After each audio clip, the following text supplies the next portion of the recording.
कोळिकोड महानगरपालिकायाः सदस्यत्वेन निर्वाचितः हरीश पट्टंगाडी नामकः अहं नियमानुसारं संस्थापितं भारतीयं संविधानं प्रति यथार्थं विश्वासं विधेयत्वं च विधास्यामि इति भारतस्य परमाधिकारम् अखण्डतां च परिपालयिष्यामि इति तथा भयाशङ्काः ममतां वात्सल्यं विद्वेषं वा विना अहं मम औद्योगिकानि कर्तव्यानि यथाशक्ति यथामति विवेचनशक्तिम् अनुसृत्य च निर्वक्ष्यामि इति ईश्वरनाम्ना സത്യപ്രതിജ്ഞാം കരോമി.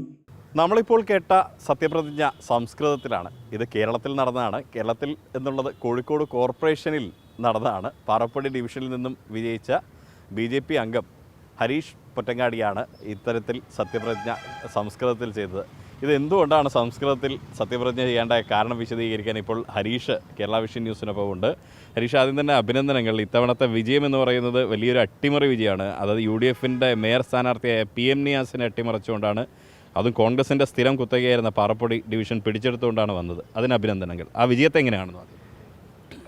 ആ വിജയം ശരിക്കും സാധാരണക്കാരുമായിട്ടുള്ള നിരന്തര ബന്ധമാണ് ആ വിജയത്തിൻ്റെ അടിസ്ഥാനം.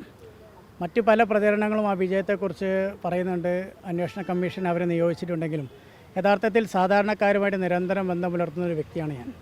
ആ വാർഡിൽ ജനിച്ചു വളർന്നതാണ്. എൻ്റെ അച്ഛൻ്റെ കുടുംബം അവിടെയാണ്, അമ്മയുടെ കുടുംബം അവിടെയാണ്. അങ്ങനെ പല തരത്തിലുള്ള ബന്ധങ്ങൾ ആ വാർഡിലെ എല്ലാ മേഖലയിലും പെട്ട ജനങ്ങളുമായിട്ടുണ്ട്. ചെറുപ്പം മുതലേ അവർക്ക് എന്നെ അറിയാം. അപ്പോൾ വിവിധ രാഷ്ട്രീയ പ്രസ്ഥാനത്തിൽ വിശ്വസിക്കുന്ന ആളുകൾ മുഴുവനായിട്ട് വോട്ട് ചെയ്തിട്ടുണ്ട്. യഥാർത്ഥത്തിൽ ആ വാർഡിലെ ജനങ്ങളുടെ പ്രബുദ്ധതയായിട്ട് കണക്കാക്കുകയാണ്. കോൺഗ്രസിൻ്റെ സ്ഥിരം സീറ്റായിരുന്നു. കോൺഗ്രസ് പുറത്തു നിന്ന് ആരെ കൊണ്ടുവന്നാലും ജയിക്കുന്ന സ്ഥിരം സീറ്റായിരുന്നു അത്. BJPക്ക് ഈ വിജയപ്രതീക്ഷ നേരത്തെ കാലങ്ങളിൽ ഇല്ലാത്തായിരുന്നു. പക്ഷേ എനിക്ക് ഉറപ്പായിരുന്നു 100% അവിടെ വിജയിക്കാൻ സാധിക്കുമെന്ന്. നമുക്ക് അത്രയും വ്യക്തിബന്ധങ്ങളുണ്ട്. ആ വ്യക്തിബന്ധങ്ങളിലൂടെയാണ് പാർട്ടിയിൽ ടിക്കറ്റ് ഞാൻ ആവശ്യപ്പെട്ടത്. ആ വ്യക്തിബന്ധങ്ങൾ കണക്കിലെടുത്തിട്ടാണ്. പിന്നെ അതോടൊപ്പം ഒരു വലിയ നിര തന്നെ പുതുതായിട്ട് പ്രവർത്തനത്തിന് ഇറങ്ങി ഊർജ്ജസ്വലമായിട്ട് പ്രവർത്തിച്ചു. കുറഞ്ഞ സമയം കൊണ്ട് വലിയൊരു പ്രവർത്തനം നടത്തി. വീടുകൾ കയറി. ഞങ്ങൾ ഒറ്റ കാര്യമേ പറഞ്ഞിട്ടുള്ളൂ. BJP ജയിക്കുമ്പോഴൊക്കെ വർഗീയ ധ്രുവീകരണം ഉണ്ടാക്കിയിട്ടാണ് BJP ജയിക്കുന്നതെന്ന് സ്ഥിരം പല്ലവിയാണ് എതിർപക്ഷത്തെ ആളുകൾ. അതേ പല്ലവി ഈ വാർഡിനെ സംബന്ധിച്ച് നമ്മൾ പല മീഡിയാസിലൂടെ കേട്ടു. പക്ഷേ അതിലൊരു സത്യവുമില്ല. ആ വാർഡിലെ ഒരു വോട്ടറോട് പോലും വർഗീയ പരാമർശം നടത്തിയിട്ടില്ല. എല്ലാ ആളുകളോടും പച്ചയെ യാഥാർത്ഥ്യമാണ് പറഞ്ഞിട്ടുള്ളത്. ഞാൻ ഈ വാർഡിൽ തന്നെ ഉള്ള ആളാണ്, ഞാൻ ഈ വാർഡിൽ തന്നെ ഉണ്ടാകും. മറ്റ് 2 പേരും സ്ഥലം വിടും. 11-ാം തീയതി കഴിഞ്ഞാൽ 2 പേരും സ്ഥലം വിടും. അവർ തൽക്കാലം വാടക എടുത്ത് വന്നതാണ്. 11-ാം തീയതി കഴിഞ്ഞാൽ അവർ ടാറ്റ ബൈ പറഞ്ഞ് സ്ഥലം വിടും. എന്നെ നിങ്ങൾ ദിവസവും രാവിലെ കാണുന്നതാണ്. ഞാൻ പത്രത്തിൻ്റെ ഏജൻറ്റ് കൂടിയാണ്.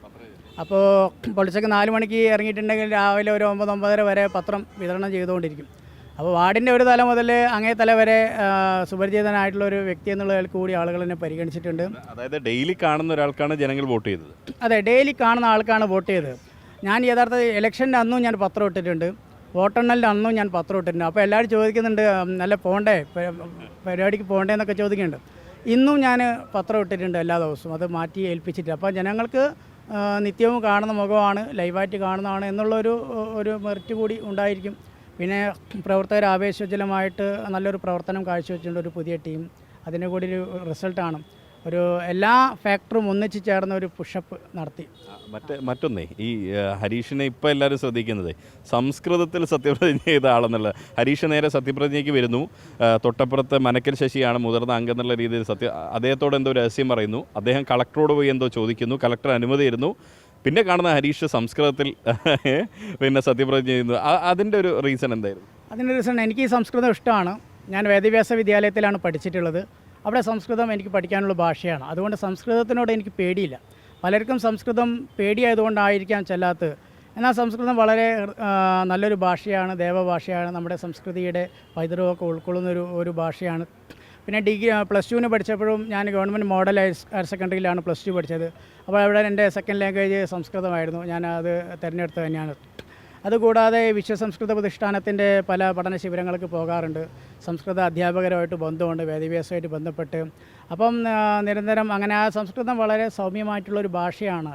അത് ഉച്ചരിക്കുമ്പോൾ പോലും സംസ്കൃതം നന്നായിട്ട് അറിയില്ലെങ്കിലും അത്യാവശ്യമൊക്കെ അറിയാം, നന്നായിട്ട് അറിയാമെന്ന് പറയാൻ പറ്റൂല. അത് അത്രയും വലിയൊരു ഭാഷയല്ലേ. ഇന്നലെ സത്യപ്രതിജ്ഞയ്ക്ക് കാണാപ്പാടം പഠിച്ചു വന്നതാണോ, എഴുതി വന്നതാണോ? അല്ല, എഴുതി വന്നതല്ല. നമുക്ക് അത് സംസ്കൃതവുമായിട്ട് അഭേദ്യമായിട്ടുള്ള ബന്ധമുണ്ട്.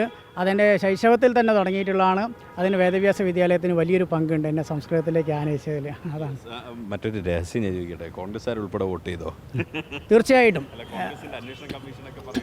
അന്വേഷണ കമ്മീഷൻ പറയുന്നുണ്ട്. പക്ഷേ അവർ വിചാരിച്ചിട്ടുള്ളൊരു വോട്ടിംഗ് അല്ല നടന്നിട്ടുള്ളത്. നാട്ടിൽ കാണുന്ന ആളെന്നുള്ള നിലക്ക്, നാട്ടിൽ ചെറുപ്പം മുതലേ കണ്ടു വളർന്ന ഒരു കുട്ടി എന്നുള്ള നിലക്ക് ഇടതുപക്ഷവും വലതുപക്ഷവും ജാതി മത കക്ഷി രാഷ്ട്രീയ ഭേദമന്യേ എനിക്ക് ഇന്നേ വരെ താമര ചിഹ്നത്തിൽ വോട്ട് ചെയ്യാത്ത പലരും എൻ്റെ വാർഡിൽ വോട്ട് ചെയ്തിട്ടുണ്ട്. ന്യൂനപക്ഷം തീർച്ചയായിട്ടും വോട്ട് ചെയ്യുന്നുണ്ട്. ക്രൈസ്തവ സമൂഹത്തിന് വലിയ പിന്തുണ എനിക്ക് കിട്ടിയിട്ടുണ്ട്.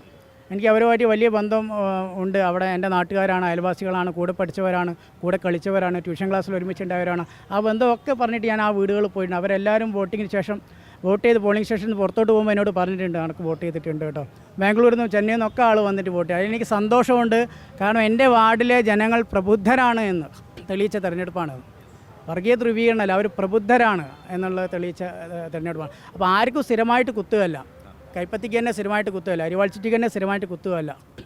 ആളെ നോക്കിയിട്ട് രാഷ്ട്രീയ പ്രബുദ്ധത കൈവരിച്ചിട്ടുള്ളൊരു വോട്ടിങ്ങാണ് എൻ്റെ വാർഡിലെ ജനങ്ങൾ നടത്തിയത്. അതിലെനിക്ക് അതിലേറെ സന്തോഷമുണ്ട്, അഭിമാനമുണ്ട്, അവരോട് എനിക്ക് ഏറെ വിനയവുമുണ്ട്. നമുക്ക് ഈ സൈൻ ഓഫിന് മുന്നേ സംസ്കൃതത്തിൻ്റെ ഒരു ശ്ലോകമായല്ലോ. ഓക്കെ, സംസ്കൃതത്തിനെ കുറിച്ച് ഒറ്റ കാര്യമേ പറയാനുള്ളൂ. പഠത് സംസ്കൃതം ജയതു സംസ്കൃതം. സംസ്കൃതം പഠിക്കുക, സംസ്കൃതം ജയിക്കട്ടെ. പഠത് സംസ്കൃതം പഠതു ജയതു സംസ്കൃതം എന്നാണ് എനിക്ക്. അത് വിശ്വസംസ്കൃത പ്രതിഷ്ഠാനത്തിൻ്റെ ഒരു സ്ലോഗനാണ്.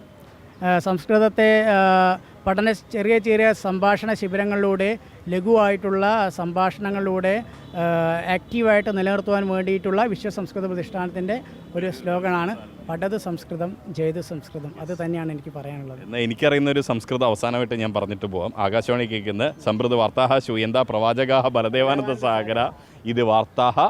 ക്യാമറ പേഴ്സൺ രാഹുൽ മക്കടയ്ക്കൊപ്പം Riyaz KMR, Kerala vision news, Kozhikode.